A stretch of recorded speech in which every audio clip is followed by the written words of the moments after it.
ডায়েটের জগতে কার্বোহাইড্রেট নিয়ে নানা মত অভিমত রয়েছে। অনেকেই মনে করেন কার্বোহাইড্রেট শরীরের জন্য ক্ষতিকর, তবে বিশেষজ্ঞরা বলছেন বিষয়টি এতটা সহজ নয়।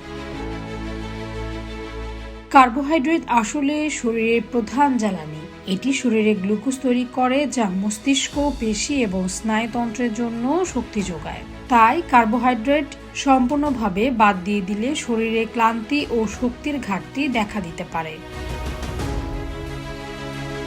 তবে সব ধরনের কার্বোহাইড্রেট এক নয়। পুষ্টিকর কার্বোহাইড্রেট যেমন আস্ত শস্য, ফল, শাকসবজি ও ডাল শরীরের জন্য উপকারী। এগুলোতে থাকে ফাইবার, ভিটামিন ও খনিজ। অন্যদিকে অতিরিক্ত চিনি বা অতিরিক্ত প্রক্রিয়াজাত কার্বোহাইড্রেট শরীরের জন্য তেমন উপকার বয়ে আনে না। বিশেষজ্ঞদের মতে কার্বোহাইড্রেটের পরিমাণের চেয়ে এর গুণমান বেশি গুরুত্বপূর্ণ। গবেষণায় দেখা গেছে, যারা পুষ্টিকর কার্বোহাইড্রেট যুক্ত খাবার নিয়মিত গ্রহণ করেন তাদের স্বাস্থ্য সাধারণত ভালো থাকে।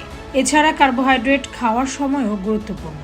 দিনের শুরুতে যেমন সকালের নাস্তা বা দুপুরে কার্বোহাইড্রেট খেলে শরীর তা সহজে ব্যবহার করতে পারে। তবে বিপাক ধীর হয়ে যাওয়ায় অতিরিক্ত কার্বোহাইড্রেট শরীরে চর্বি জমাতে পারে। তাই বিশেষজ্ঞদের পরামর্শ, সুষম খাদ্যাভ্যাস বজায় রাখা জরুরি। কার্বোহাইড্রেটের সঙ্গে প্রোটিন ও স্বাস্থ্যকর চর্বি যুক্ত করলে রক্তে শর্করার ভারসাম্য বজায় থাকে এবং দীর্ঘ সময় পেট ভরা অনুভূত হয়।